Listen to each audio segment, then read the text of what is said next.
Today on Rise Up, the riser reveals the divine destiny of Egypt, a nation long weighed down by tyranny and poverty, but destined for rebirth. Tracing the sacred history of the land of the Nile, from the time of Osiris and Idris to the rise and fall of modern pharaohs, this episode uncovers Egypt's hidden connection to the messengers of God, the family of Muhammad, and the final promise of justice.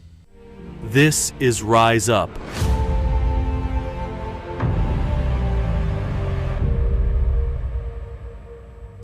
Hello and welcome to Rise Up. I'm Ali Halal. Welcome to Rise Up, Irfan Alamgir. We're excited to jump into today's episode. Yeah, we it's are. A long one. Let's get our beanies and burgers and let's... that would be actually a great, that would be an interesting show. Just call it beanies and burgers and eat a burger with a beanie on while you even if it's first thing in the morning, There's nothing like a burger for breakfast.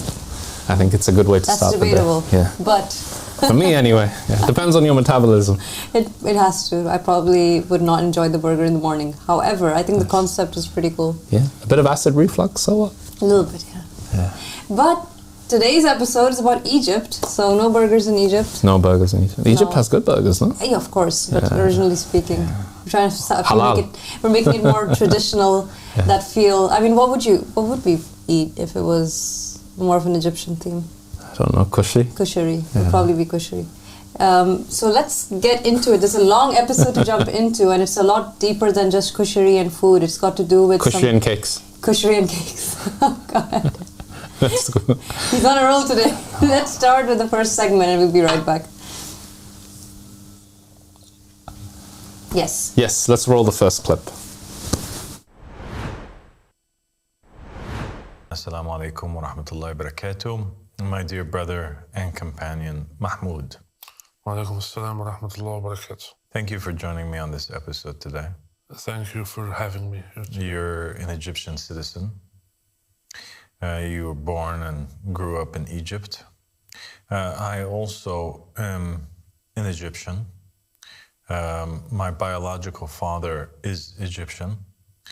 My mother is American. And my biological father, his mother is from Alexandria, and his father is from Upper Egypt.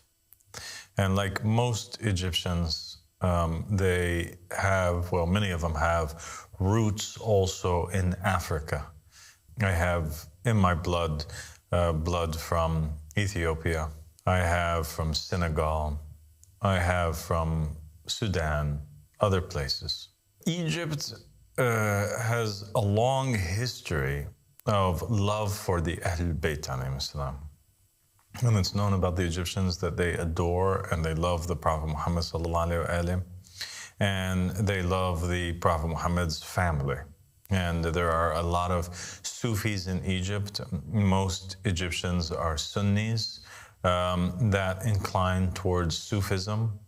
And in Egypt, there's a lot of different mausoleums that they have built in order to honor the Ahl Bayt alayhim salam, or the people of the house. You have over there, you have Sayyida Zainab, which is a mosque / mausoleum / area, actually, that celebrates Lady Zainab alayhi salam. You have the most famous of them all, which is the mausoleum of Imam al-Hussein alayhi salam in the mosque or the masjid of Imam al-Hussein in a very tourist area in Egypt where many people go to. It's one of the most popular masjids in all of Egypt, and it was alleged to have within it the head of Imam al-Hussein alayhi salam in the darih, or in the mausoleum itself, although that is not correct, as his head was buried in Karbala. But nonetheless, it is one of the 3 mausoleums in the area that claim to house the head of Imam al-Hussein alayhi salam. You have also over there mausoleums that they have built to honor some of the companions that were martyred on the soils of Egypt. You have over there the mausoleum of Malik al-Ashtar, who was a close companion and supporter of Imam Ali ibn Abi Talib alayhi salam, and Imam Ali ibn Abi Talib had basically appointed Malik al-Ashtar to be the servant of the people of Egypt, the person responsible, the governor of Egypt, and he was assassinated in Egypt alongside with his son when the enemies of the Ahl Bayt alayhim salam, led by the forces of Muawiyah, the son of Abu Sufyan, he had commanded basically that Amr ibn al-As place poison in some honey and give it to them, and that's what happened, and they ended up dying. You also have over there the mausoleum of Muhammad, the son of Abu Bakr, who was also one of the shining examples of a true Shia, one of the companions of Imam Ali alayhi salam, and he was also murdered, and his body was basically placed within the carcass of a dead donkey. He was wrapped in the skin of a dead donkey, and he was, eventually buried in Egypt, and a mausoleum was built over there in order to honor them. And so they have this history of loving the Ahl Bayt alayhim salam. And part of that is due to the fact that over the course of the Islamic history in Egypt, there was an empire that was established for a small time period, and that was basically the Fatimid Empire. And it was during that time period that Shia, although not 12er Shias, they were basically Ismaili Shias, had ruled over Egypt and kind of ingrained within them the love of the Ahl Bayt alayhim salam. And you have a lot of relics and a lot of architecture that still survives to this very day from that particular time period. And Egypt has been mentioned in the Quran. It's actually one of the few countries that were mentioned in the Holy Quran by name. You have Egypt being mentioned in there. You have Rome being mentioned in the Quran. And you have a lot of stories within the Quran and also within the Hebrew Bible that basically highlight the role that Egypt has played within the past of the Abrahamic religions. You have Abraham alayhi salam going to Egypt, him with Sarah at one point in time. They travel through there. You have also, obviously, the famous story of Joseph and the Bani Israel, and how Joseph was imprisoned in Egypt after he was adopted by an Egyptian who was, one of the wealthier ones, him and his wife, Zuleika. And you have the story about how Joseph was imprisoned in Egypt, and eventually he was led, he was taken out of prison, and he was granted great authority and power over Egypt, and he became kind of like the right-hand man to the pharaoh that he had now converted to the religion of Joseph and Abraham, and that is the monotheistic religion of Allah subhanahu wa ta'ala. And the pharaoh that Joseph had appeared with or ruled side by side with, that was granted authority over the land of Egypt by, was the pharaoh Akhenaten or Akhenaton. You also have obviously the famous story about how eventually the descendants of the 12 tribes, after once having been welcomed in Egypt, they were enslaved and oppressed in the land.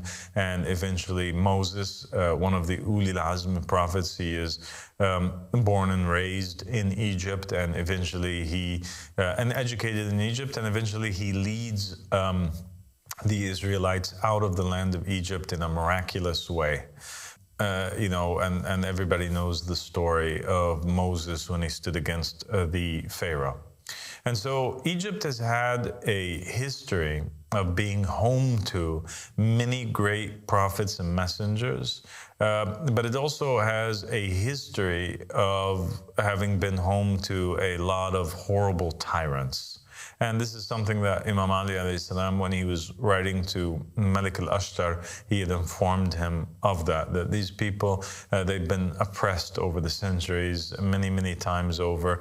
And he basically told Malik al-Ashtar to make sure that he is extremely just when being placed over them, and to take good care of them because they are a great people that love the people of the house. And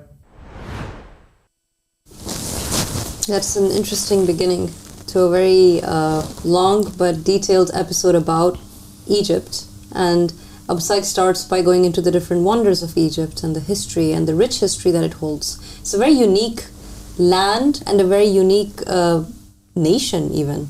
The people there are very interesting, they're very incredible, and they have, as he says in the end of the segment, suffered a lot. So while there has been this side of Egypt where they have flourished and had this incredible civilization, and there are all these relics and artifacts from the history that it's had, you also find that there is this terrible history of tyranny. In fact, Pharaoh himself is mentioned as one of those archetypal villains, right, from history, and he's from Egypt. He's the one who was reigning over Egypt. So yeah, it's an interesting beginning. It makes you wonder where he's taking you. Yeah, it's a centerpiece of Islamic eschatology, Egypt, in some ways. It's been mentioned by the Prince of the Believers as a very significant country, where even in his time he had appointed some of his closest disciples as governors of that land, stating that this is a very important country. And also there is the narration, of course, of Imam Ali alayhi salam saying that I will build a member in Egypt, a platform from which the call of the Mahdi will be given. So it's a very fascinating link with the Prince of the Believers in particular, but also Abu Saik mentioning that in the hearts and minds of the Egyptian people there is a great deal of affection and attachment to the Ahlul Bayt, the family of the Prophet Muhammad. It is deeply embedded into their hearts and into their souls even, you could say. There is something in that land that is making the people of that land have this kind of, they gravitate towards Muhammad and the family of Muhammad, even though it has been a predominantly Sunni country for many, many years. And Abu Saik mentioning the graves of certain individuals who were lovers of the Ahlul Bayt, saying that Sayyidah Zainab, there is a mausoleum in her name there. There is another one for Imam al-Hussein, which is very frequently visited, which is strange for a Sunni majority country. It's a big Sunni majority country, isn't it? It is, and this it's called the Hussein Mosque, where they go and they remember Imam Hussein, and some even claim that he's buried there, or his head is buried there, or part of his body. Exactly. Which again is enough, isn't it, for it to be, if it's Imam Hussein? Yeah, I mean, it's a claim. We're not sure if it's absolutely accurate, but the fact is that he is that kind of. He's the theme. He's the idea. He's the topic there. People are coming there. Yeah, it's huge. Is it well attended and looked up? Yeah. It's such an important public space. People come there and they'll sit there and they'll cry or they'll pray or they'll talk to each other and kind of connect with one another. It's a very interesting place to go to, and I would love to know more about it from Abu Saik because it has such a significance in Egypt, obviously. But the fact is that it does show the love of the people for the Ahlul Bayt, because they do revere Imam Hussein, and they'll say, oh, the grandson of Rasulullah sallallahu alaihi wasallam. He is, mentioned in this area, in this shrine that we've built, in this mausoleum, so let's come together and sit together here and talk about him or talk about God and religion. He is someone beloved to their hearts, and as you said, even though they are predominantly Sunni, that doesn't stop them from their love of Muhammad and the family of Muhammad. And why are we saying that? We're saying that for anyone who might be wondering why we're saying that. There are places around the world where, unfortunately, Sunni Muslims are very indifferent to the Ahlul Bayt. They're not very interested in the family of Prophet Muhammad sallallahu alaihi wasallam. They say to themselves, well, it's fine, we have the companions and the family are not that important. And they hardly know anything about them. They don't really read about them. They don't know their history. A lot of Sunni Muslims have no clue about what happened, for example, in the land of Karbala with Imam Hussein. They don't know about the oppression that the Ahlul Bayt have suffered.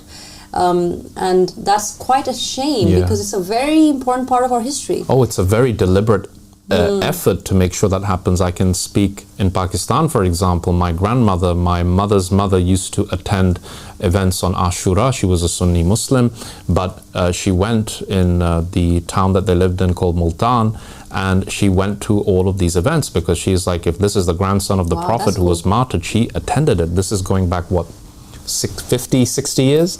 However, when you go down 2 generations down from my mother, there was, she never went, because something at that point in time entered the conscience of the consciousness of the people that this is a bid'ah. And actually, if you read the books of hadith, it says that Ashura is in remembrance of the children of Israel leaving, being taken out of their enslavement. And it is actually a celebration of the Passover and other ideas that have been really pushed by anti-Ahlul Bayt Islamic schools of thought. And we all know what I'm talking about.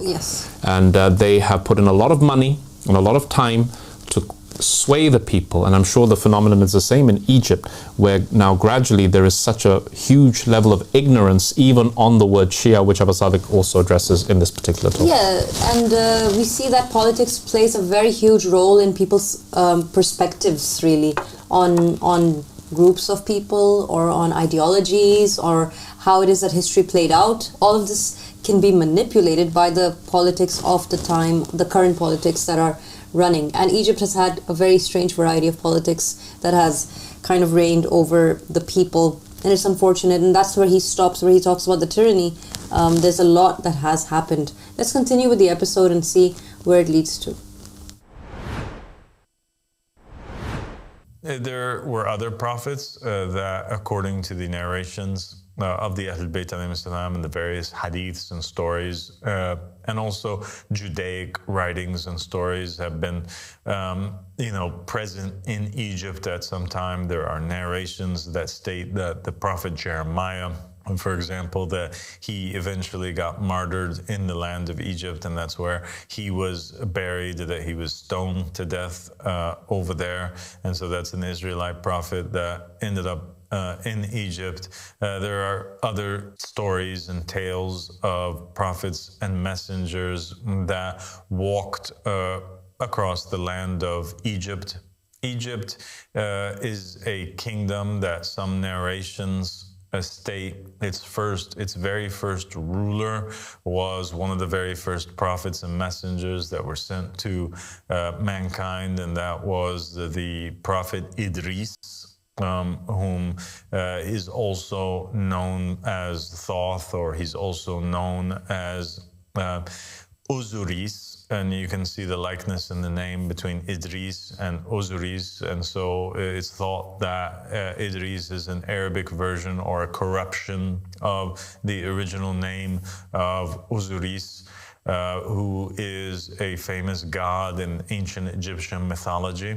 And we have spoken before in some of the episodes that exist here on the School of Divine Mysteries about how the gods of the different cultures, whether it's the ancient Egyptian civilization or ancient Greece or ancient Rome or ancient Arabia, that many of these gods that they took to worship in the origin of the matter, these gods were actually messengers or prophets from the 124,000 prophets that were sent to mankind, and they became idolized much later after these people had passed away. And this is not just an assumption, but rather it's something which is explicitly stated in some of the narrations of Islam. Some of the narrations of Islam talk about the various idols that are mentioned as having been worshipped in the time of Noah and that are referenced specifically in the Quran. And basically these idols that were referenced in the Quran as having been worshipped in the time of Noah. The narration goes on to state that after Noah, that these men, they were mainly companions of Noah. And they were righteous men that after Noah, they went forth and they were kind of like governors or leaders in the various regions of the earth. And they did much justice and much goodness. And the people wanted to remember them after their death. And so after their death, because obviously there didn't exist any cameras or things like this of the sort. And so they wanted to commemorate their memory. And so they built these statues of these righteous men.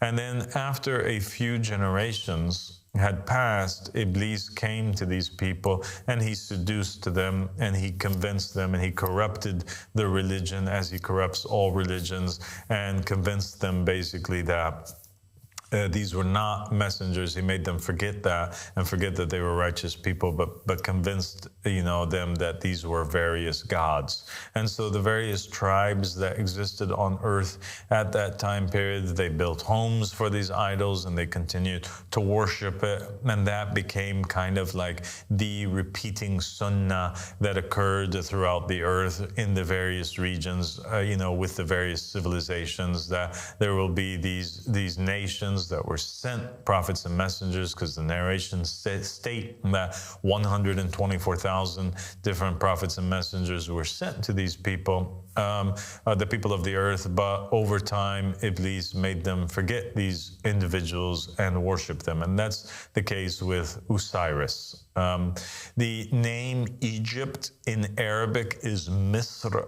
And in the Hebrew Bible, there is a character who is one of the descendants of Noah, who comes after the flood. So Osiris or Idris, Enoch, came before the flood, and he's the one who kind of first establishes Egypt. After the flood, there's a second reestablishment of Egypt.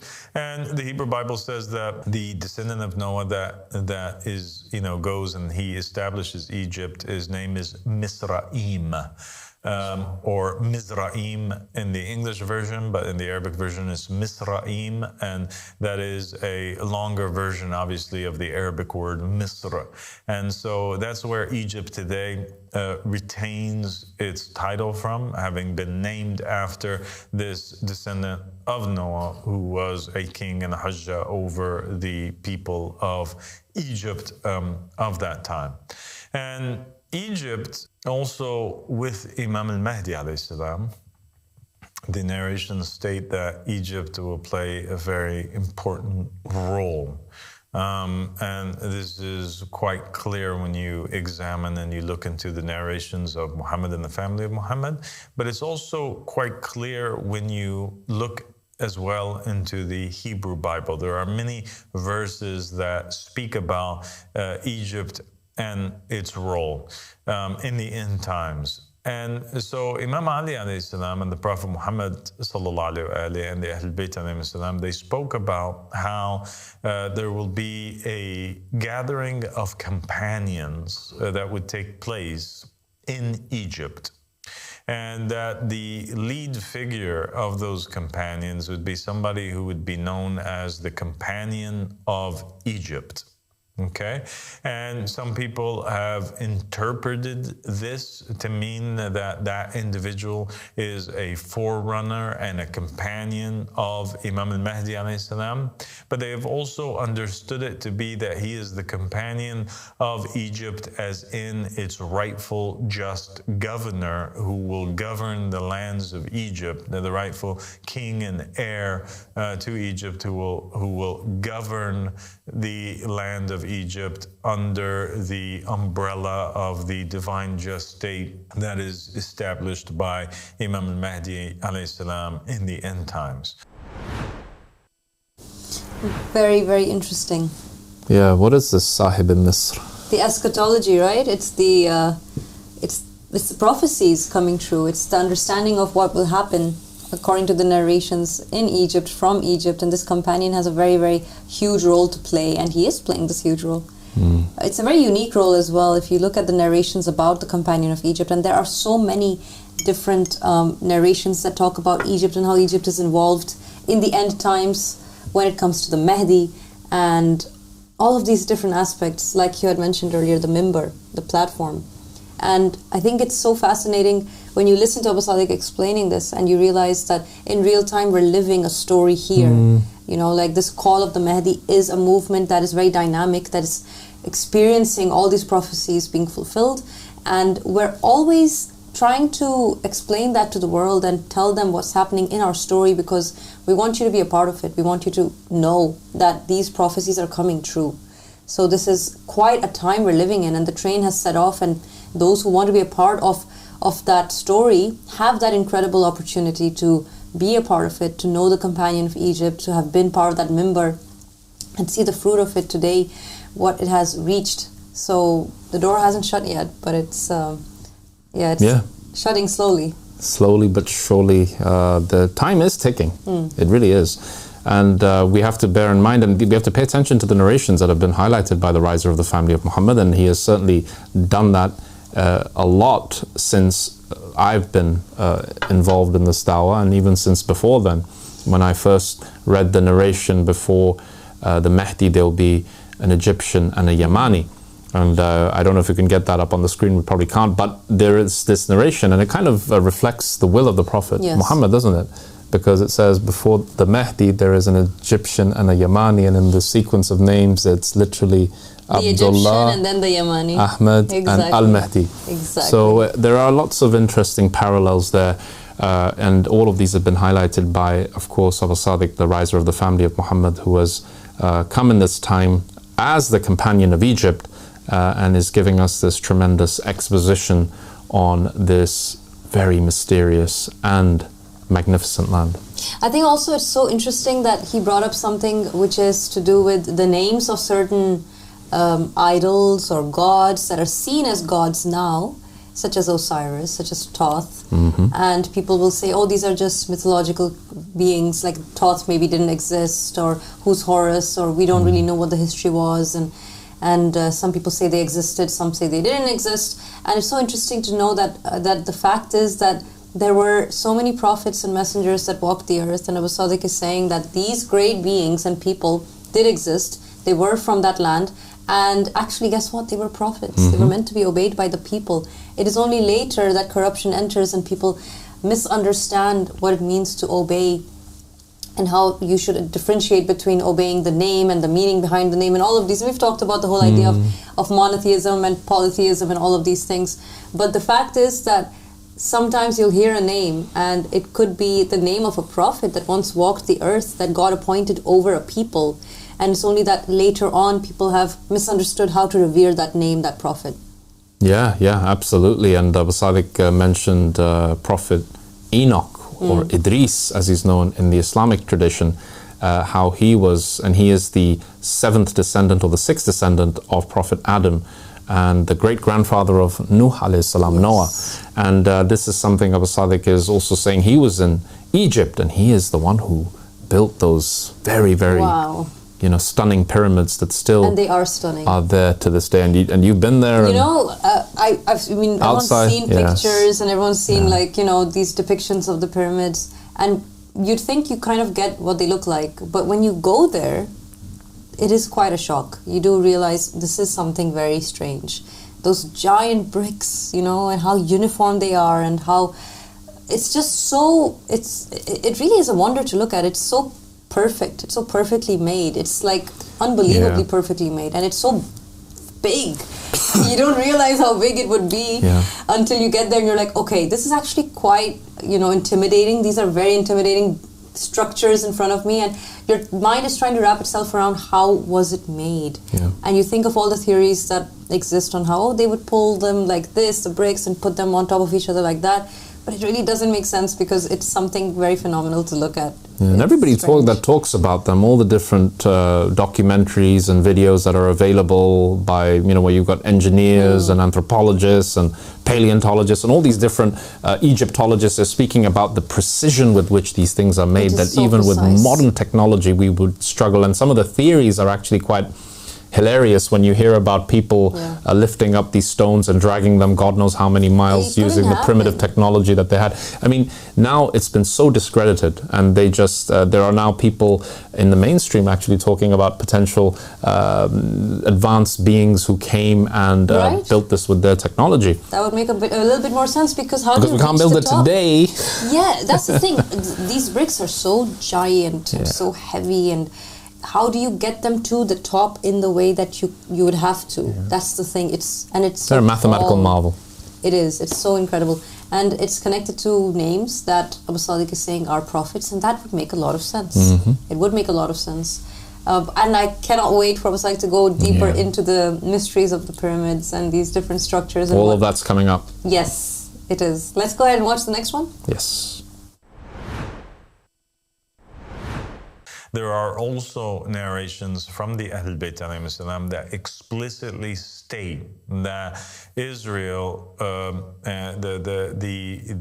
the state of Israel would be established in the end times. It will be a state that will be oppressing the Arabs and the Muslims. It will be an occupying force that is established and enforced by the Dajjal or by Rome in that time, and that they will be occupying also the Masjid al-Aqsa, and that the only person who's going to be able to free al-Masjid al-Aqsa, or the Promised Land, Jerusalem, from the hands of the occupiers would be this character of the companion of Egypt. This is something which is mentioned very clearly. In some narrations it says it's the Mahdi who will free it. In other narrations it says it's the companion of Egypt that will end up leading finally the Egyptians to go forth and to free the lands of Palestine.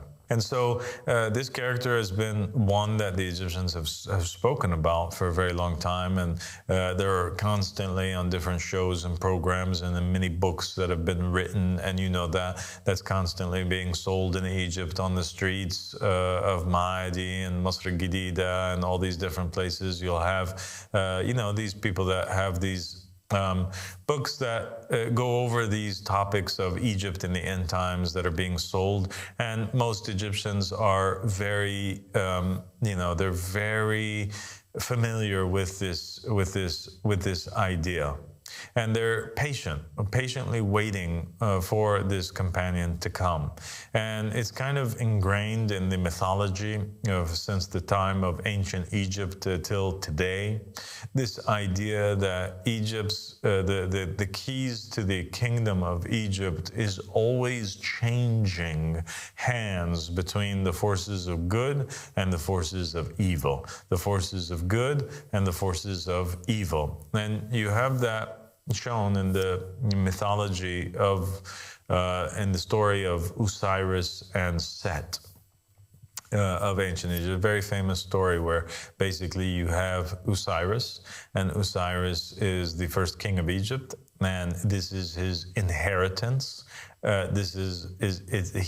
owns Egypt. Egypt belongs to him.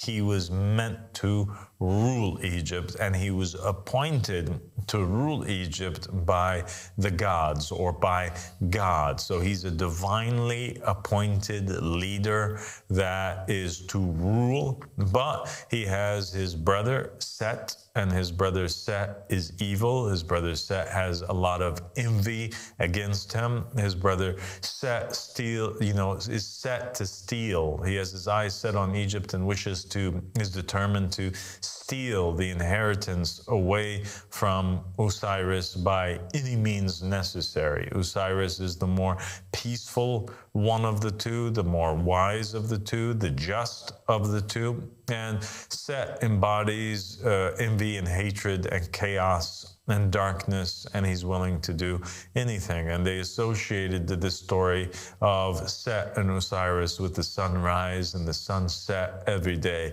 There is this eternal battle that's taking place over Egypt on the ground as it is in the sky up above.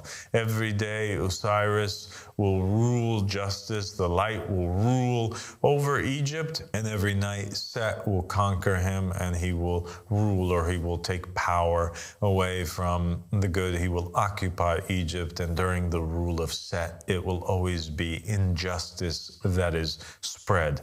And so they kind of see the coming of the companion of Egypt as being a retelling of this story of ancient Egypt, of Osiris and Set, where after they have been ruled for so long by the darkness, that finally the sun will rise once again, and either Osiris or the son of Osiris, Horus, will rise once again over the lands of Egypt and free it. And that falcon will, that great warrior, will lead the Egyptian people into freedom and prosperity and peace.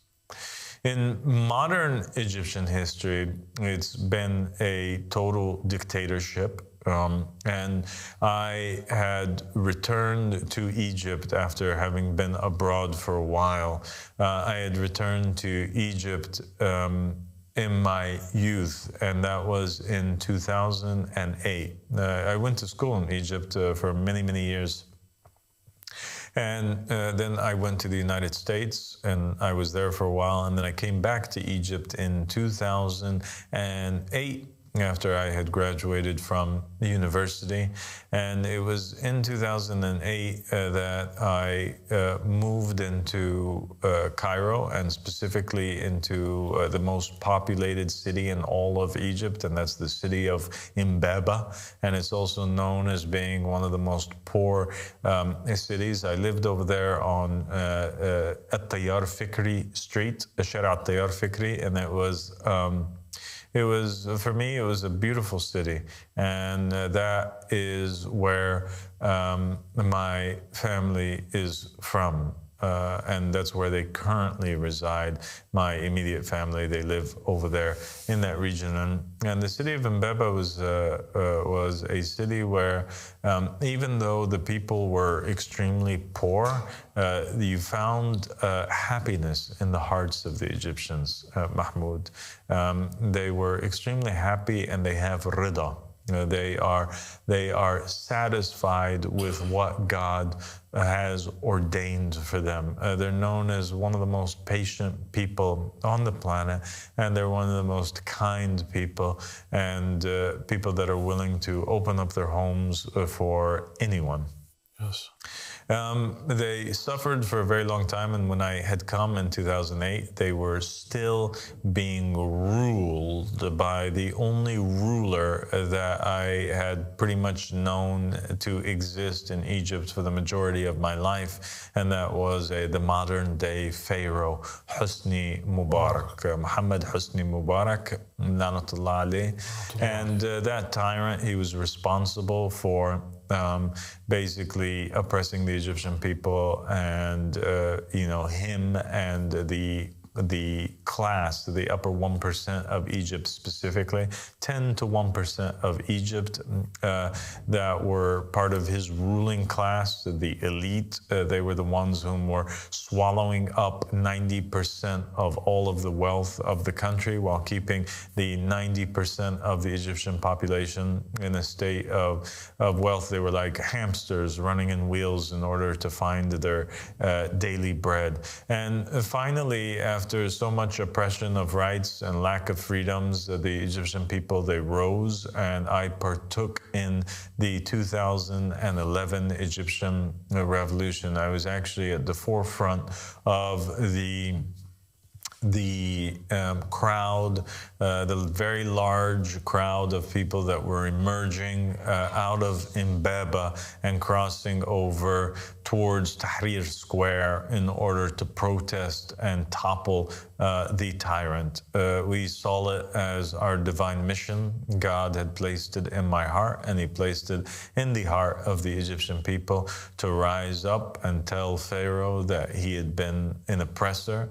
And indeed, we went so, and I camped out alongside with my brave brothers and sisters in Tahrir Square, and we fought many battles against the Egyptian police. Our lives were threatened. There were literally bullets that had flown by my head. There were physical altercations that had taken place. The army, the Egyptian army, at one point they had contemplated bombing the entire area. At night, the Egyptian forces would go forward, and they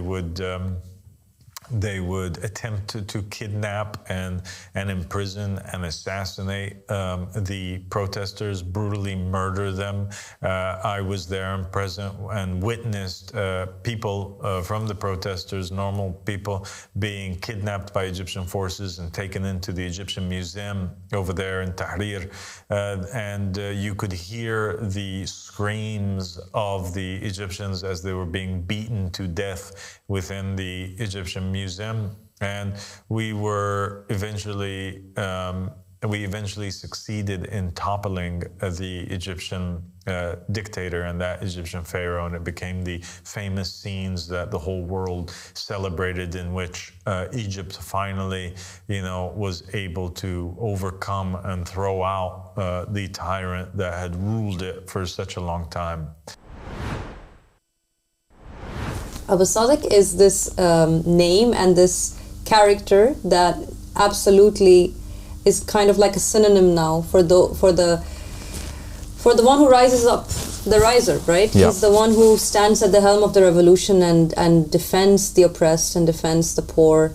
Someone who didn't have to live in a place like Mbaba. He says he lived in Mbaba, and he didn't have to. He didn't have to be so humble in his bearings and in his lifestyle. He didn't have to be from the crowd of those who are living an oppressed lifestyle. But he insisted upon it. This was his creed, and he lived by it. And someone who came from America after studying in America, after completing his university studies, coming to Cairo and choosing that area when there are so many different places in Cairo you can live that are much more lavish and much more prosperous and comfortable. He chooses an apartment in a place that is totally run down and says, I'm going to be here because these are my people. Yeah. What a statement. It is a statement, and I remember once I said to Abu Sadiq that in one of his videos back in the days where Abu Sadiq was actually documenting his travels, he was doing the Antichrist Dajjal series, and I remember one of the episodes, he was in the plane, and the verse of the Quran, when he said he opened it, it came to, and enter Egypt in peace. God willing. God willing. And of course that is in Surah Yusuf, of course, and it's a very poignant verse. And Abu Sadiq, can you imagine when you also had a similar experience, but when Abu Sadiq landed and he stepped on that land, can you imagine the sigh of relief that land must experience? Absolutely. I think it was probably missing its companion. 2008 it happened, huh? In 2008, and after opening the door really to so many people following his journey and kind of having that connection with him. And Abu Sadiq, from him his peace, has always been that doorway, really, that kind of portal for people to know who God is and to realize that they can be on a journey towards God as well, because he inspired that in so many people across the globe. Those who even are not with us right now or on the same page as us right now, but they cannot help but admit that, and they do it all the time. People are reaching out all the time and saying, hey, I remember Abdullah Hashim from back in the day when he would make those documentaries, or when he would when he taught us about the Ahlul Bayt, when he was explaining to us about Imam Mahdi. So there are people who have been touched in a very positive way by Abu Sadiq's own journey. And absolutely, him returning back to Egypt, it's a very poetic kind of part of the story, because he is Egypt. He is that man that God appointed from the land of Egypt for the sake of mankind. He's that companion who built the Mimbar. As you know, we can go into that more in detail in a bit, but the fact is that Abu Sadiq is very much part of that land. So for him to go there, it was the beginning of a new chapter. So much happened when he went. And one thing that he mentions there, of course, is the Arab Spring, which was a huge part of the recent history of Egypt. Yeah, absolutely. And the Arab Spring was covered extensively in the press. And one day, as I'm watching BBC News, I see this beanie-wearing youth who comes to the forefront, and he says that he is sick of the tyrant Mubarak. You saw it there the first time? It was everywhere, Wow. right? So this is something that is being covered extensively. And of course, Egypt is plays a crucial geopolitical role in the Middle East. It's one of the largest countries there, and it's right in the hub of where all of the activity was happening. And this is something that I immediately recognized because I was following TADS, and it was one of those beautiful moments. And you could tell the spirit of leadership was in Abu Sadiq very much then, and he was speaking on behalf of its people. And he was brave and courageous, and the way he went out with all guns blazing in the sense of his revolutionary spirit to end the rule of the tyrant in that land, who had been ruling for God knows how many years, who had looted God knows how much money from that land, that evil tyrant that needed to fall. And Abu Sadiq was there in the thick of it amongst the people. And this is something that speaks volume for his character and his destiny as God had ordained. And again, he didn't have to. Like, we have to realize this. Abu Sadiq was amongst the people, but he's not touched by what the poor man was touched by. He wasn't sitting there stuck in a situation. He was sitting amongst people who are living a very terrible lifestyle. A lifestyle that no one deserves to live. No father, no man should have to wonder how he's going to feed his family that evening. And that's the reality for most people in Egypt right now. And Abu Sadiq knew that. And knowing that and understanding that, he said, I'm going to live amongst these people. And he lived with his pockets completely open, saying, take from me as much as you can. And he never, ever enjoyed what he could enjoy easily. He could go out there and say, look, I'll make a life for myself. He said, no, I want to be amongst these people. And when they stood up and they rose up and they said, we've had enough of this tyrant, he said, they don't deserve to live under the tyranny of someone who doesn't heed their cry for help.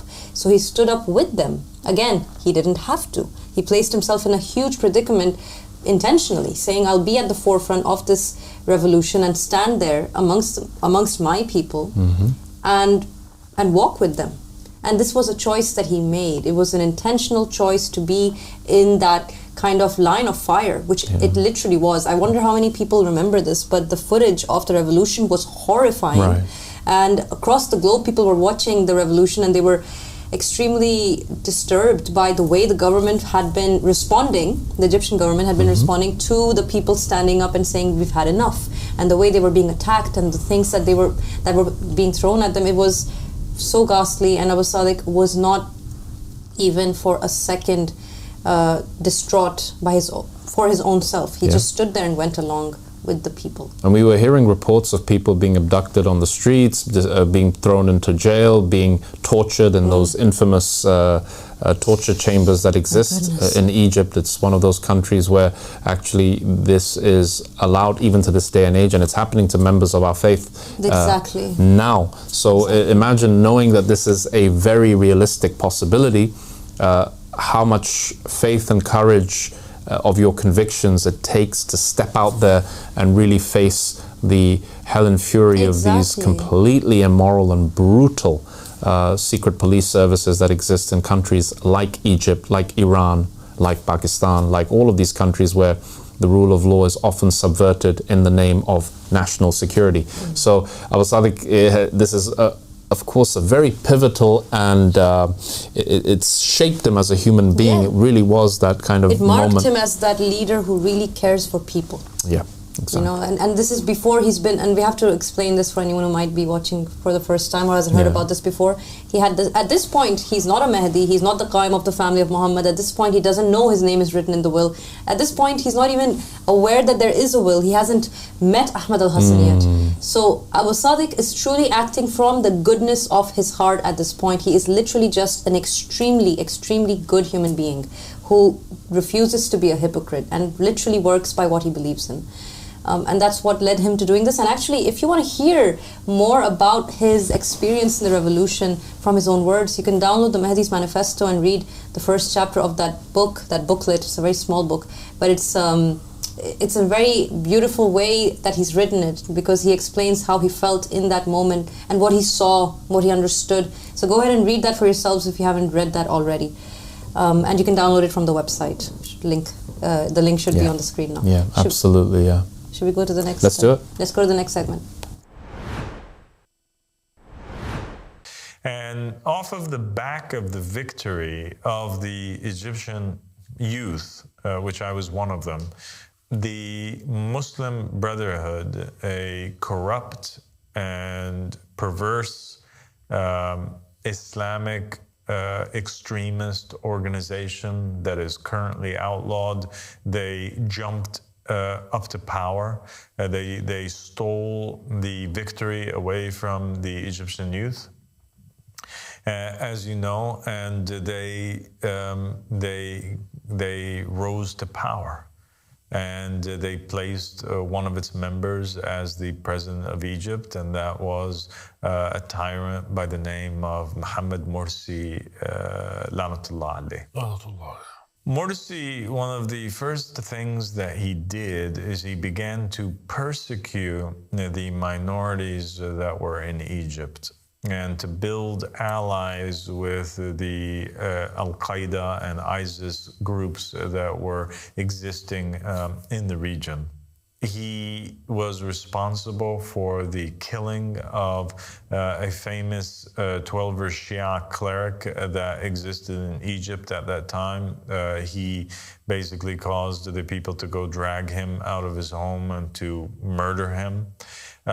He also was responsible for instigating the Egyptian media. And we saw people like Osiris Lanatullah alayh come on TV and basically begin to speak out against Shia Muslims and warn the Egyptian population that there was a Shia invasion of the country. And most of the poor Egyptian people, they did not know the difference between what a Shia is and what a Shi'i is. Shi'i is a communist. A Shi'i is a follower of the Ahl Bayt. And they couldn't differentiate between the two. They couldn't even tell you, most of the population, what is this versus what is that. But they were just being indoctrinated and brainwashed on television to hate anything that sounded like Shia. And so, lo and behold, Wa'il al-Brashi goes on television and he begins to air a piece about us, where me and our companions were gathered in, and we found that we were raided all of a sudden during Asr prayer. As I was in the third rak'ah, we found ourselves being raided by the Egyptian police. There were knocks at the door.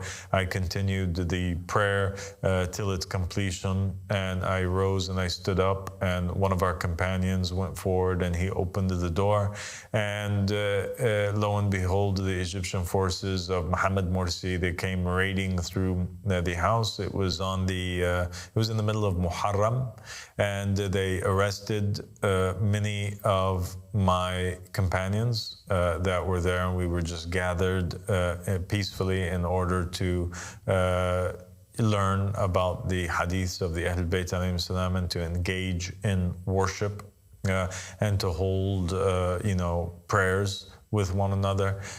They searched the place for weapons. They didn't find anything. They didn't find anything that was illegal at all. They arrested several of the members, and they chained them up and took them to the police station, where they remained for a couple nights. And then on the 10th of Muharram, the day of Ashura, they ended up walking them in a line of prisoners, one after the other, like the image that's on the screen right now.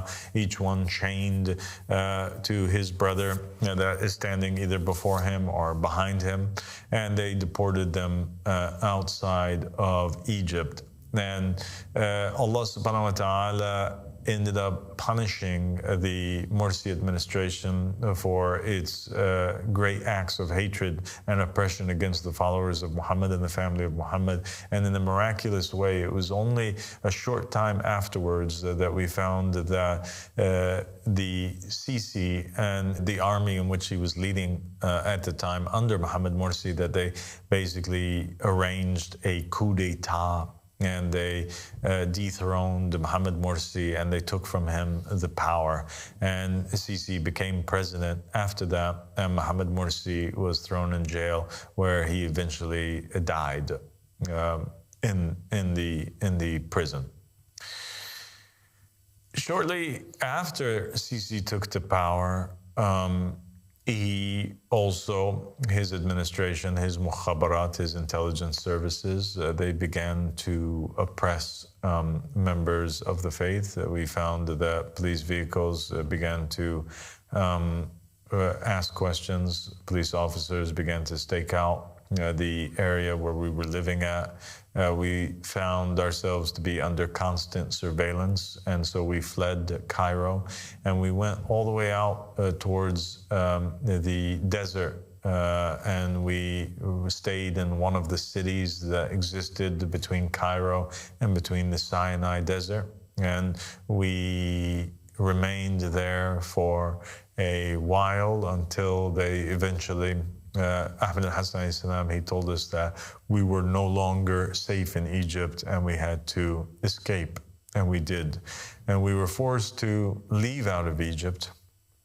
And ever since then, Allah subhanahu wa ta'ala has placed his wrath over Egypt, and a punishment came down upon Egypt, and their economy has gone to waste, and they went from being a nation that at one point in time, it was 3 pounds, 3 Egyptian pounds would equal $1, and then it became a thing where 7 Egyptian pounds equaled $1. And since we left, it went from that to being a thing where today it's like 50 pounds per $1. And so their currency became useless, and poverty has engulfed the entire nation. And yet Sisi and the ruling class, just like in the days of Mubarak, they continue to thrive and hoard on to the wealth of that great country. Yeah, this is a very, Abusalik has said it in a few words, but this is a whole book could be written on those years in Egypt where Abu Sadiq had this community that was gathering, and a member was established, and all of this was taking place, and prophecies were being fulfilled, and people from around the world were hearing his call and were coming to him, as the narrations say, in the clouds, right? Or by crawling over ice, basically. Yeah. They were coming from the west. And these Ansar of the west were approaching his door and saying, you are the door to Imam al-Mahdi, and I want to be with you so that I can reach my destination, which is the savior of mankind. And so much took place in that time period, and it ended 2017, where Abu Sadiq now is leaving Egypt and going to another land. And as he says, many things happened, many things changed with his departure. A lot changed, didn't it? Yeah, and a very measurable metric is the economy of that country. It completely plummeted after Abu Sadiq left the land that he is the companion of, and the land was mourning and weeping, and we were talking about things that happened in the immediate aftermath of Abu Sadiq's departure. And of course, Ali can definitely talk about what you witnessed. I think it's an incredibly significant thing. But if you want to look it up for yourself, go online and look at the exchange rate of the Egyptian pound versus the US dollar. It's gone up 4-fold in terms of the exchange rate. That is a huge depreciation and devaluation of the Egyptian pound. So even the economy, I mean, what do you expect when the angel of sustenance, Nun Ra'il, which is Abu Sadiq, when he leaves, all goodness and blessing leaves the land. And the economy has suffered massively because of the land being in the hands of those who are not worthy. And a great land like Egypt has been brought to its knees, humiliated, and suffocating under the reign of extreme oppression. it's so shocking. And if you really go into the what's happening in Egypt, if you go into the news, and especially for those who speak Arabic, if they're able to research in Arabic, they'll get a lot more information. It is unbearable. The problems happening there right now, it really has reached this unbearable, intolerable state, and it is heartbreaking. It is extremely heartbreaking. But it is the case. This is what's happening in the world right now. There's a reason why the Mahdi appears. There's a reason why the Qaim rises. And it's because the world reaches that unbearable state of suffering and distress and anguish. And that is exactly what happened. It was a very sudden kind of plummeting down and going downhill as soon as Abu Sadiq left the land. And we as a people are strong believers in the fact that wherever he has gone, it has been a place that has prospered and flourished. We have seen that with our own eyes. Wherever Abu Sadiq has gone, it has been a beautiful place. And wherever he has left, that land has been mourning. There have been these weird natural disasters that take place suddenly, like giant storms and tornadoes and horrible winds. Especially when he left Cairo, it was a very strange thing. The weather changed dramatically. It was a very sad time, I think, in general. The energy was so different. But the fact is that it was part of the plan. It's part of the divine plan, because Abu Sadiq is the riser of the family of Muhammad, and there's a lot to do. And he has been doing so much, and his objective is a very simple objective, and that's to spread a message worldwide that humanity first. Humanity must come first, and humanity does come first in the eyes of God. And it's that simple yet beautiful message, and a very powerful message, with which he is rising and saying to the world, let's unite on this principle. And that's exactly what he's been doing all this time, and it's as simple as that, isn't it? If the world were to wake up to that message and to understand it and to rally around him, because of that one principle, we could make it a better place. Yeah, let's make the world a better place by empowering the appointed Caliph of God, God's choice. This is the best choice for all of us, one and all. It'll allow us all to reach our maximum potential. It'll allow us all to bear fruit and become trees that bear fruit, rather than the one that Jesus cursed in the gospel for not bearing fruit. And if the land turns arid and does not produce anything, then it becomes a land that is cursed and replaced. And this is what is happening not just in Egypt, but in all the Islamic majority countries, because they've all gone away from their prophet. They say we follow the Prophet Muhammad, but they reject his will. Well, what kind of faith is that? What kind of Islam is that? Islam is nothing without having submission to its prophet. And the Prophet Muhammad said that this is the will, that if you follow it, you will never go astray. Then what is the point of praying? What is the point of waking up for Fajr and crying, or doing this, that, the other, and giving charity, if you reject the will of the Prophet?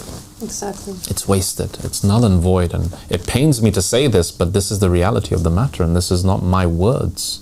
This is the words of your Prophet that you send salawat on in every prayer, and that you go to visit his mausoleum and things like this. His stance would be a very striking one if you could see him in his flesh right now. He would be very aggrieved at the state of his ummah, and he would tell you, this is because you rejected my written will. And this is exactly what the riser of the family of Muhammad Abu Sadiq Abdullah Hashim has come with in this day and age. Yes. I think that the history will one day be written, and it will be written in full, and it will be something to behold. The miracles that took place in Egypt, the transformation that took place, the way that people had this idea, this goal, which was let's do something great. Let's make something different happen now. Let's create an alternative. Let's move forward towards a brighter future, and it's happening. But the seed of that divine just state was established back then in that little community that came around Abu Sadiq and said, we want to be with you. We want you to take us wherever you go. And today it's something incredible. Today it's a worldwide phenomenon. Today the Ahmadi religion of peace and light is something that everyone has heard about, everyone knows about. The headquarters is this place that so many people are visiting and saying, what is happening here? We want to know more. So God is enforcing Abu Sadiq in every way that you can imagine, and he will continue to do so because he is his vicegerent and he is the companion of Egypt. So let's continue to the next segment and see what else he says about it. And now we find ourselves in a situation, and it's a very strange situation. It's a very unfortunate situation where we have been spreading the call of this dawah.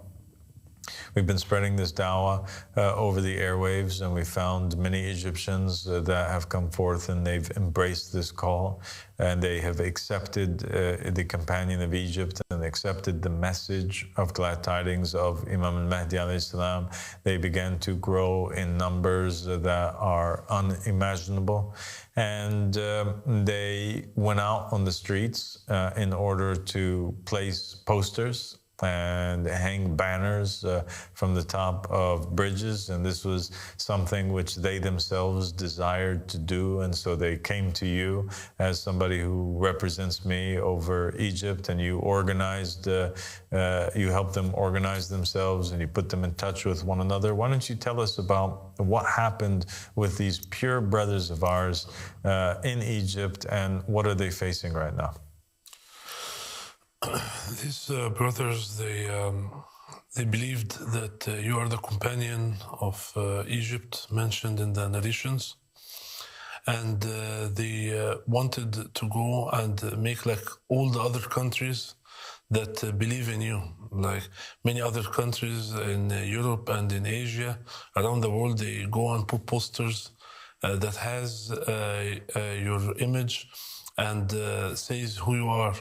So they felt that they have a special connection with you, that because you're the companion of Egypt to every other country, you're the Qa'im, you're the Mahdi, but to the Egyptian, they felt that they have a special relation with you, so they wanted to make it the companion of Egypt face and name everywhere in the streets. I told them it's gonna be dangerous because of how the government is and how the police force might take that.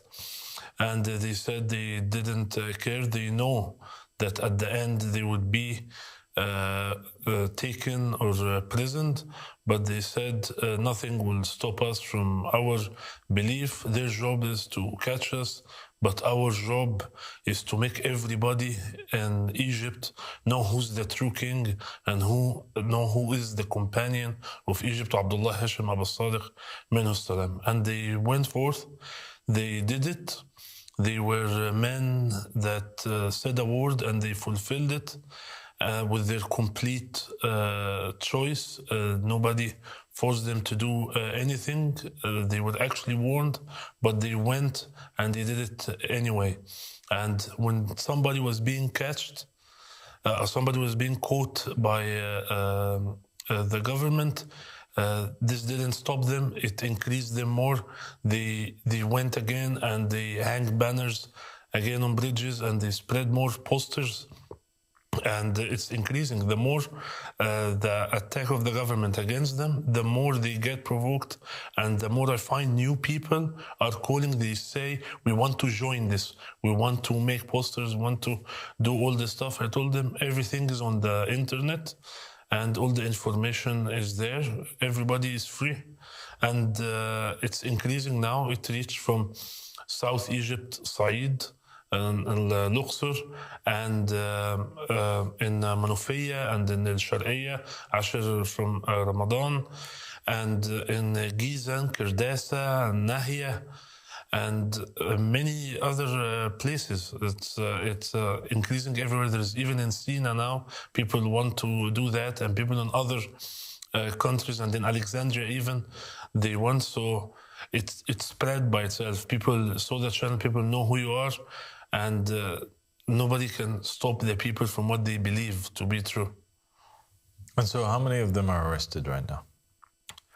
What's been witnessed that they were arrested were 8, but there were more than, much more than that, who were spreading the posters.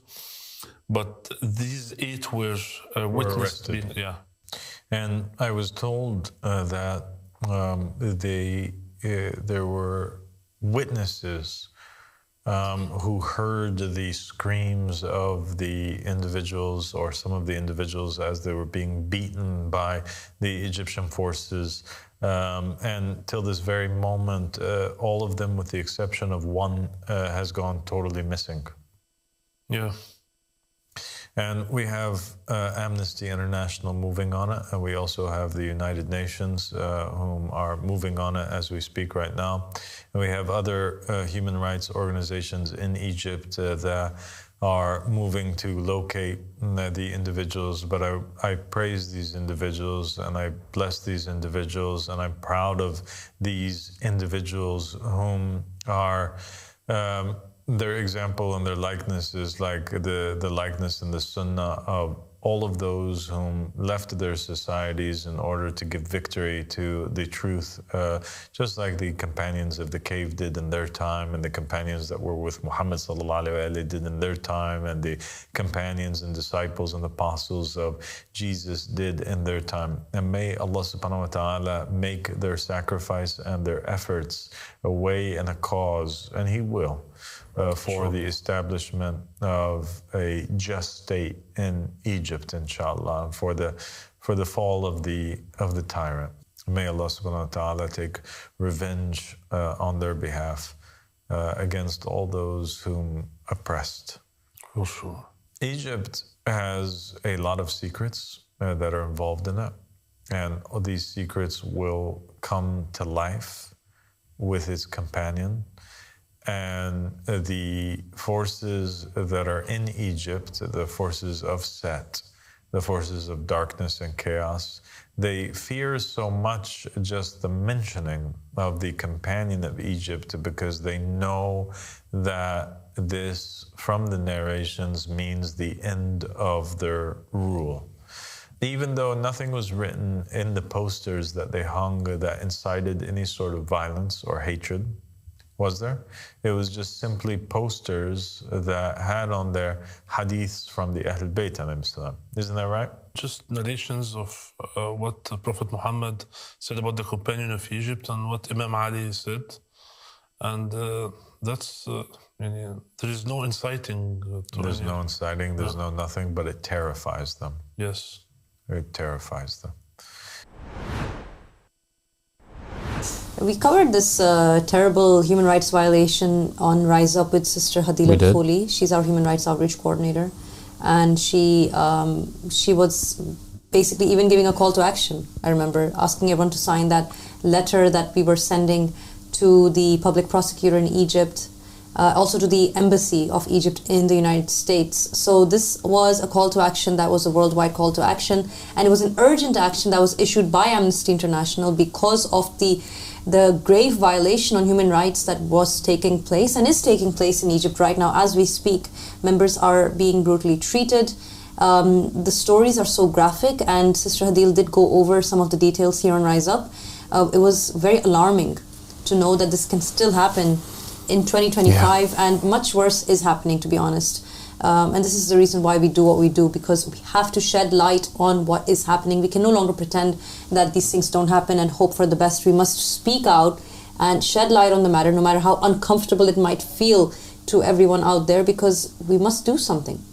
Yeah, these stories should definitely ignite that passion of resistance and rising up in the hearts and minds of the people of Egypt, and to support the companion of Egypt who's come in their midst. Exactly. And as Abu Sadiq says in that segment, what was their crime? Their crime was putting up a piece of paper with a satellite frequency that, in fact, the channel does, you can access that channel in Egypt. It's on Nilesat, so obviously you can watch it if you're in Egypt anyway, which means Egypt is allowing its people to watch the channel, so to promote the channel should not be an issue. And yet that was, according to the government, grounds enough to do a worldwide kind of crackdown and look for every member of the Ahmadi religion of peace and light that it could find and do the most horrendous things to them, which they will have to be accountable over at some point. I mean, this is something very horrific that happened. Let's continue and see what happens next. And it's interesting to know also that in the history of Egypt, all of those messengers who came from Egypt and were 100% pure Egyptian, they were always murdered and rejected by the people of Egypt. And we have in that an example in one Egyptian prophet, and his name was Amid. And he was a prophet from the 124,000 prophets and messengers that was sent to Egypt. He was an Egyptian. He tried to guide his nation to the truth, and he was murdered and assassinated and imprisoned in the Giza area, right over there by the pyramids. And after his death, his companions, they built a giant monument in order to commemorate him. And the monument bears the face of Amid, and that is the monument of the Sphinx, the Great Sphinx of Giza, that is there today. The face which you see on the Sphinx is actually the face of that prophet Amid, who was rejected by the people. There exists also in the area several graves within the pyramids that contain bodies of prophets and messengers that were sent to Egypt. The pyramids were constructed by Enoch or Idris, Osiris. No wonder it's a wonder of the world, because it was established by a man who was sent and enforced by God and his angels. And so the site of the Giza Plateau, where you have the pyramids and you have the Sphinx, these are actually not just historical monuments, but they are religious monuments. And the connection between the ancient Egyptian relics, artifacts, and history, and between the Judeo-Christian Islamic narratives. It is the companion of Egypt that will tie these things together. Egypt has also had a history of rulers that were successful, and they were righteous rulers that were sent to Egypt. But like the Bible says, a prophet is never without honor or dignity except within his hometown. And for that reason, you always find that the Egyptian prophets and messengers or rulers that were righteous that came from it, they were unfortunately rejected by the rest of the Egyptians, because they saw that he is nothing but one of us, and so they murdered him and oppressed him, while the majority of the righteous rulers that were successful were either half Egyptian or they were foreign rulers that the Egyptians until this very day love and honor and dignify very much so. And we mentioned the example of Malik al-Ashtar, for example, who was, who basically had been murdered, assassinated in Egypt, and they honor him now with a mausoleum. And he was basically one of the righteous kings that were appointed over Egypt, one of the righteous rulers. You have Osiris as well. His origin was not from Egypt, but he ended up migrating to Egypt. And you have also the example of Misraim, and he was also a son of Noah. Noah was not Egyptian. And so he came from Noah, and he ended up settling there. And he was successful. You also have one of the other 124,000 prophets and messengers that was a very successful and righteous king over Egypt. And a lot of people don't know that for sure that he was one of the 124,000 prophets and messengers, but a lot of people have suspected him to be a divine king, and that is Alexander the Great. And he was indeed somebody who was appointed by God and was one of the unknown prophets and messengers.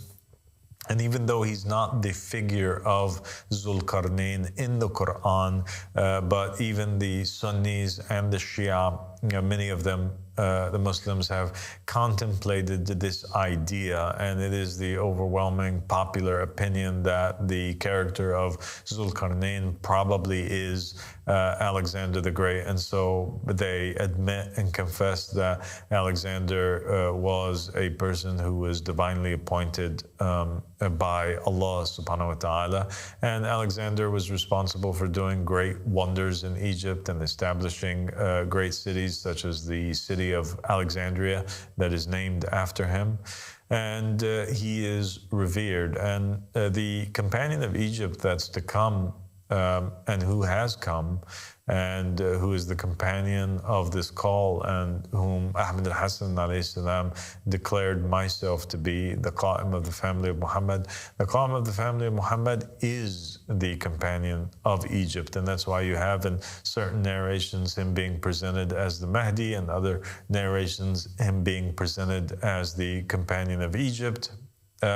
He is also the coming of Osiris, the reincarnation of Idris, the coming of Alexander to the people of Egypt, the coming and the return of Malik al-Ashtar in the Raja, which is the return of all of the righteous to the people of Egypt in the end time. And so that's why he's named the companion, because he was a companion of Amir al-Mu'mineen Ali ibn Abi Talib alayhi salam. He is a companion of Imam al-Mahdi and is a companion of the Amani of Imam al-Mahdi, Ahmed al-Hassan, and he is the owner and the divinely appointed king. He is the Osiris of the time, who is sent to establish justice and equity and peace and prosperity for all of the Egyptians.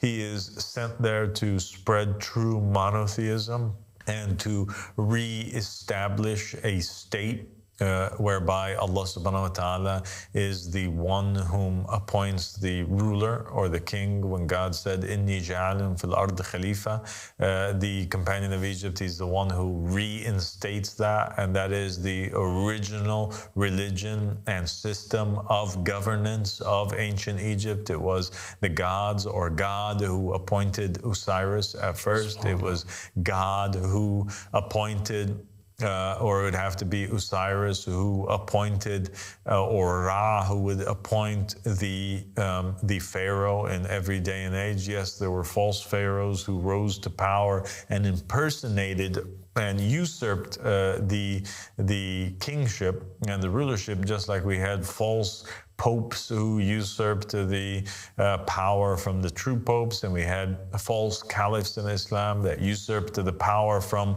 the true caliphs that were appointed. The same thing happened in ancient Egypt, but the structure itself, that it's only God who appoints the ruler. This is re-established in Egypt in this day and age, in which the Egyptian people embrace the will of the Prophet Muhammad sallallahu alaihi wasallam, and he acts as the spokesperson on behalf of Allah subhanahu wa ta'ala, that left in his final will the name of Abdullah.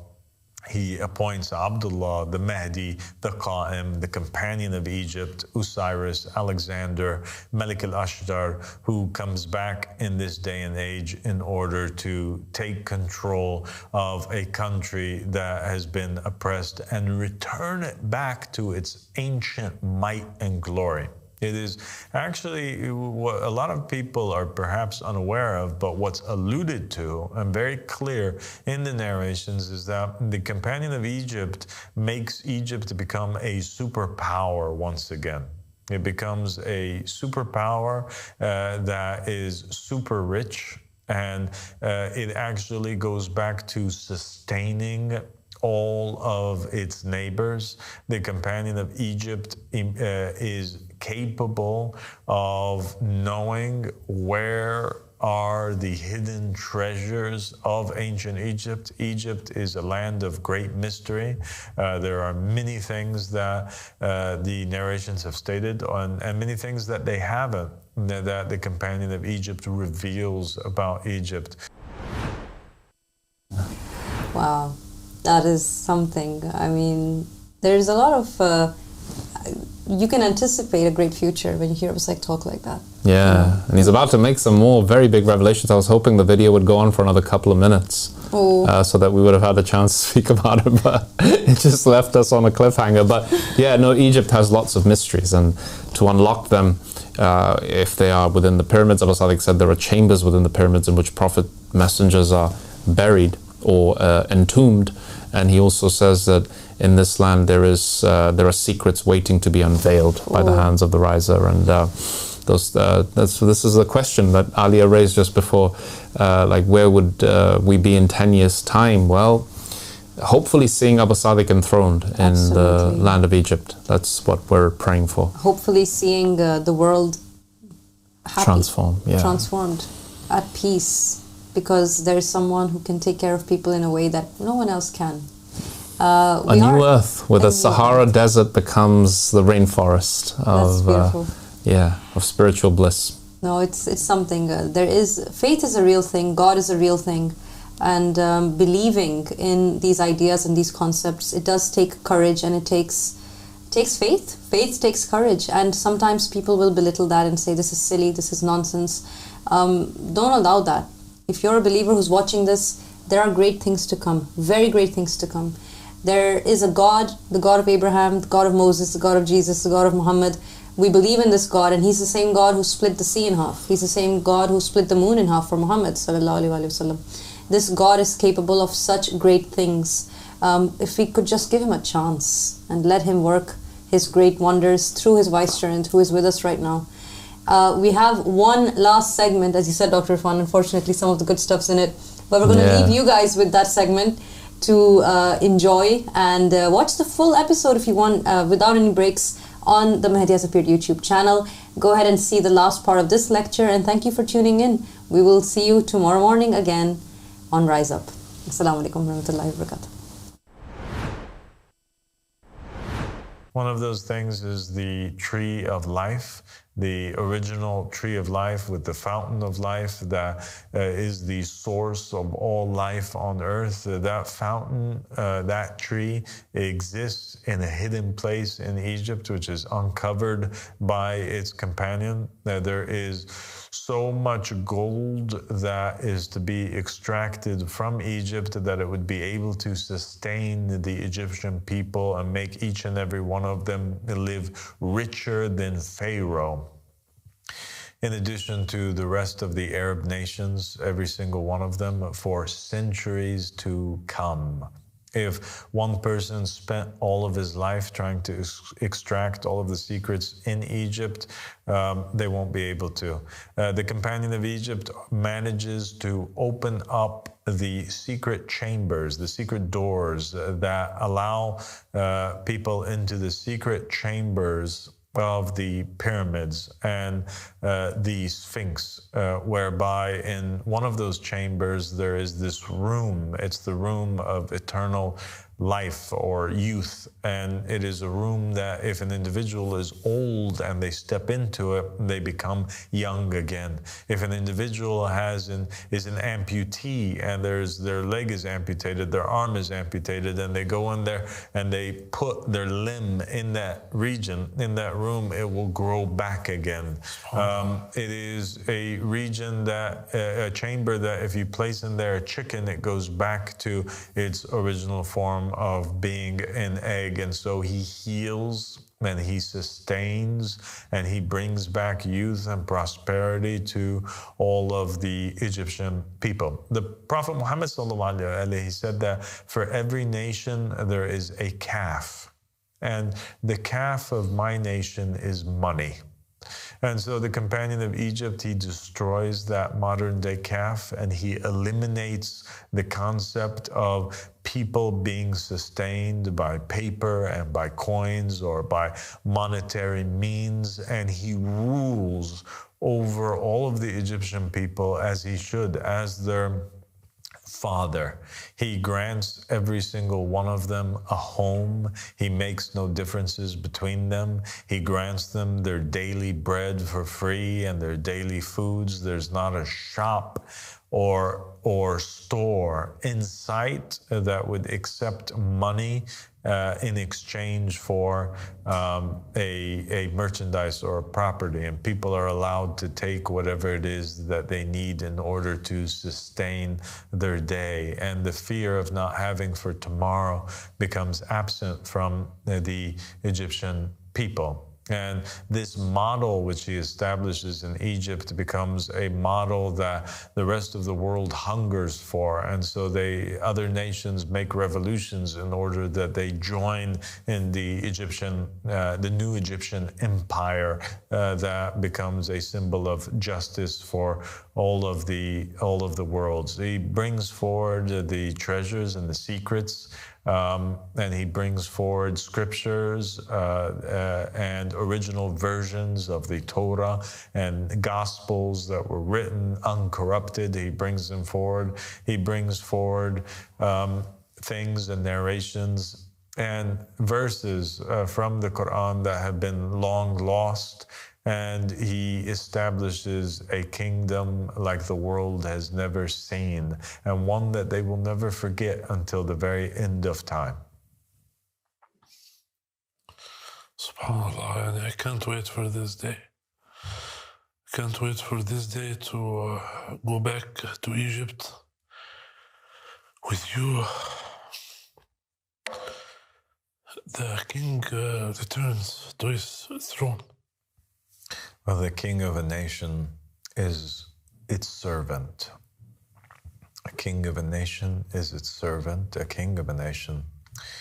And the master of a nation is its servant. And Allah subhanahu wa ta'ala did not send Muhammad and the family of Muhammad except that they serve, that's their purpose, was to serve the sons of Adam, the appointees of the devil, of the shaitan, these pharaohs. They believe that their purpose is to basically usurp the resources of the land. The companion of Egypt, when he comes, all of the deserts of Egypt flourish and they become green again.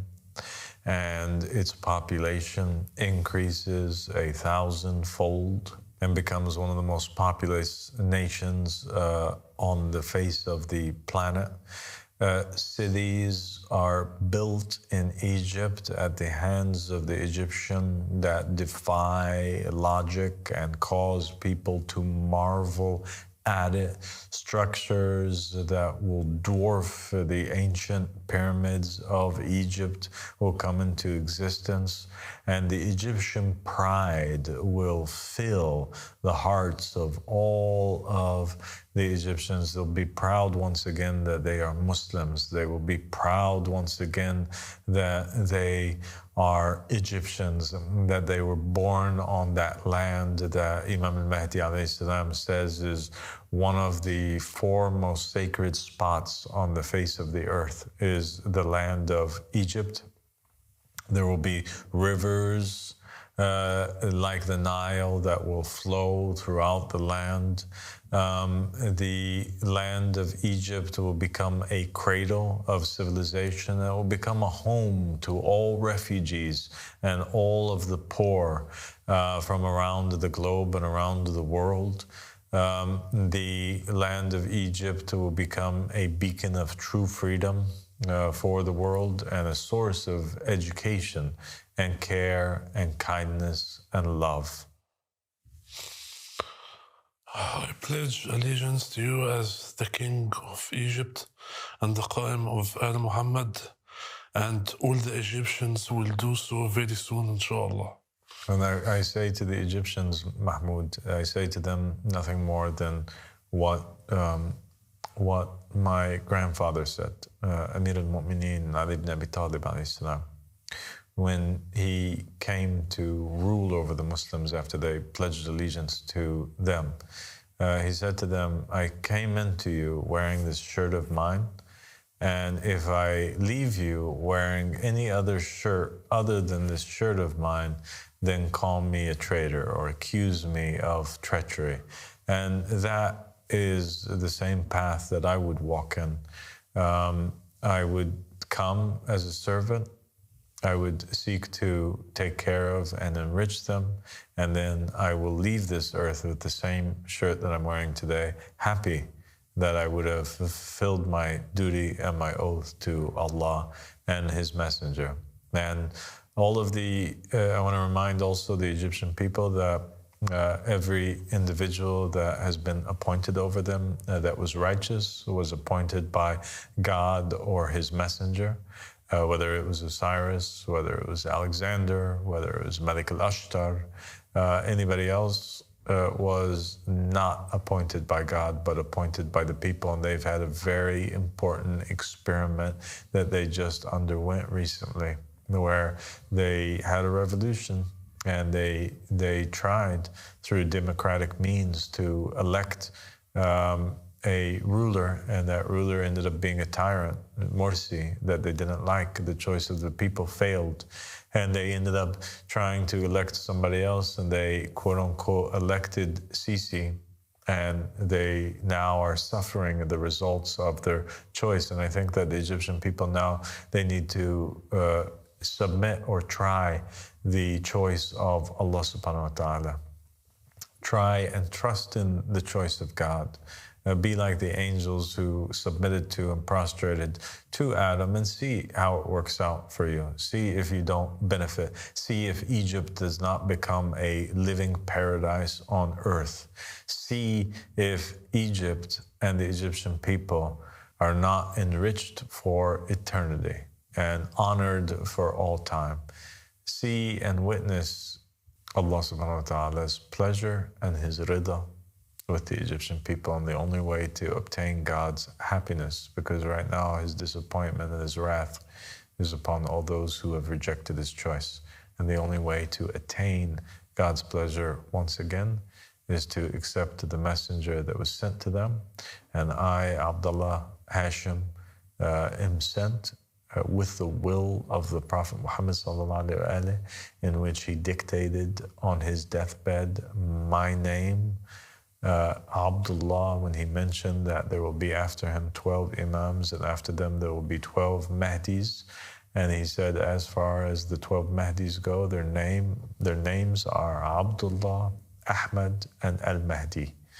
And we know that before the Sufyani and before the Mahdi, there appears an Egyptian and a Yemeni, and I am that Egyptian that is sent forward, and my name is Abdullah Hashim in the will of the Prophet Muhammad sallallahu alaihi wasallam, and the Yemeni is Ahmad al-Hassan. Thank you, Mahmoud, for joining me today, and God bless you. Thank you so much for this opportunity. Assalamu alaikum wa rahmatullahi wa barakatuh. Wa alaikum assalam.